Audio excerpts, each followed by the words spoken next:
Big Boss Malayalam season 6ന്റെ 100 ദിവസം നീണ്ടു നിന്ന ചൈത്രയാത്ര ഇവിടം കൊണ്ട് അവസാനിക്കുന്നു. ബിഗ് ബോസ് ഹൗസിലെ ഏറ്റവും കൂടുതൽ ഹാർഡ് വർക്ക് ചെയ്ത, ഏറ്റവും ഡിസേർവിംഗ് ആയ, ഏറ്റവും കൂടുതൽ ജനങ്ങൾ വോട്ട് ചെയ്ത് സപ്പോർട്ട് ചെയ്ത ജിൻഡോ മച്ചാൻ തന്നെ ബിഗ് ബോസ് മലയാളം സീസൺ 6ന്റെ ടൈറ്റിൽ വിന്നർ ആയിരിക്കുന്നു. അതുപോലെ തന്നെ ഫസ്റ്റ് റണ്ണറപ്പായ അർജുനും, സെക്കൻഡ് റണ്ണറപ്പായ ജാസ്മിനും, തേർഡ് റണ്ണറപ്പായ അഭിഷേകിനും, ടോപ്പ് 5-ലെത്തിയ ഋഷിക്കും എല്ലാവർക്കും എൻ്റെ ഹൃദയം നിറഞ്ഞ അഭിനന്ദനങ്ങൾ. അതുപോലെ തന്നെ ഒട്ടും മറക്കാനാവാത്ത ഒരു സമ്മാനം കൂടി നമ്മുടെ അർജുന് സമ്മാനിച്ചിരിക്കുകയാണ് ബിഗ് ബോസ്. അടുത്തതായിട്ട് ഇറങ്ങുന്ന ജിത്തു ജോസഫ് ഫിലിമിൽ അർജുൻ ഒരു അവസരം കൊടുക്കാൻ പോവുകയാണ്. ജിത്തു ജോസഫും ആന്റണി പെരുമ്പാവൂരും കൂടി ഒന്നിച്ച് ബിഗ് ബോസ് ഹൗസിൽ വന്ന് ഓഡീഷൻ ചെയ്തതിൽ അർജുൻ വിജയിച്ചിരിക്കുകയാണ്. അർജുൻ്റെ ഒരുപാട് നാളത്തെ ആഗ്രഹം, തൻ്റെ ഫാമിലിക്ക് മുന്നിൽ ഒരു ബിഗ് സ്ക്രീനിൽ തന്നെ പ്രസന്റ് ചെയ്യണമെന്ന് അർജുൻ ആഗ്രഹിച്ചിരുന്നു. ആ ഒരു ആഗ്രഹം കൂടി ബിഗ് ബോസ് മലയാളം സീസൺ 6 സബലീകരിച്ചിരിക്കുന്നു. അതുപോലെ തന്നെ ജനങ്ങളെ ഏറ്റവും കൂടുതൽ ഇഷ്ടപ്പെട്ട, ഏറ്റവും ഡിസേർവിംഗ് ആയിട്ടുള്ള ജിൻഡോ മച്ചാൻ തന്നെ ബിഗ് ബോസ് മലയാളം സീസൺ 6ന്റെ ടൈറ്റിൽ വിന്നർ ആയിരിക്കുന്നു. എല്ലാവർക്കും ഒരുപാട് സന്തോഷം ഉണ്ടാക്കുന്ന ഒരു കാര്യം തന്നെയാണ്.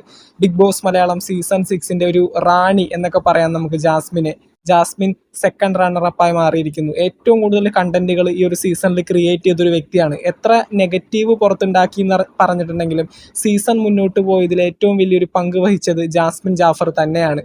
അതുപോലെ തന്നെ ഫോർത്ത് റണ്ണറപ്പായി വന്ന നമ്മുടെ ഋഷിക്കും, തേർഡ് റണ്ണറപ്പായ അഭിഷേകിനും എല്ലാവിധ അഭിനന്ദനങ്ങളും അറിയിച്ചു കൊള്ളുന്നു. എന്തൊക്കെയായാലും സീസൺ 6 ഇവിടം കൊണ്ട് അവസാനിച്ചു.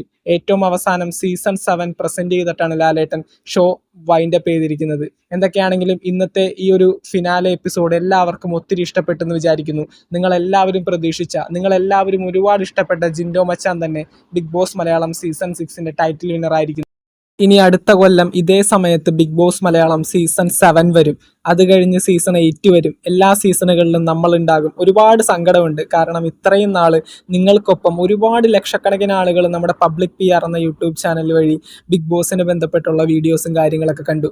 അപ്പോൾ ഇനി മുതൽ ഇങ്ങനെ ഒരു റിവ്യൂ ചെയ്യാൻ പറ്റില്ലല്ലോ എന്നുള്ള സങ്കടം ഒരുപാടുണ്ട്. ബിഗ് ബോസ് അൾട്ടിമേറ്റ് വരുന്നു എന്ന് പറയുന്നുണ്ട്. എന്തൊക്കെയാണെങ്കിലും സീസൺ വരുന്നൊരു സുഖം അൾട്ടിമേറ്റിന് കിട്ടില്ല. എന്തൊക്കെയാണെങ്കിലും ഒരു കാത്തിരിപ്പ് തന്നെയാണത്. എല്ലാവരും കൂടെ ഉണ്ടാകുമെന്ന് പ്രതീക്ഷിക്കുന്നു. മുന്നോട്ട് പോകുന്ന നാളുകളിൽ ബിഗ് ബോസിലെ കണ്ടസ്റ്റൻസിനെ ബന്ധപ്പെട്ടിട്ടുള്ള വീഡിയോസും കാര്യങ്ങളായിരിക്കും നമ്മൾ ചെയ്യുന്നത്. അധികം വീഡിയോസും കാര്യങ്ങളൊക്കെ ഇങ്ങനെ ചെയ്തിട്ട് നിങ്ങളെ ഇനി ശല്യപ്പെടുത്താനായിട്ട് ഞാൻ വരില്ല. എന്തൊക്കെയാണെങ്കിലും നിങ്ങൾ അറിയണം എന്ന് പ്രതീക്ഷിക്കുന്ന കാര്യങ്ങൾ എൻ്റെ മുന്നിൽ, അല്ലെങ്കിൽ ഞാനത് ശ്രദ്ധിക്കപ്പെട്ടാൽ തീർച്ചയായിട്ടും നിങ്ങളിലേക്ക് അത് എത്തിക്കാനായിട്ട് ശ്രമിക്കും. അടുത്ത സീസണിലേക്കുള്ള ഒരു കാത്തിരിപ്പാണ് ഇനി. എല്ലാവർക്കും ഒരുപാട് സ്നേഹം, ഒരുപാട് സന്തോഷം.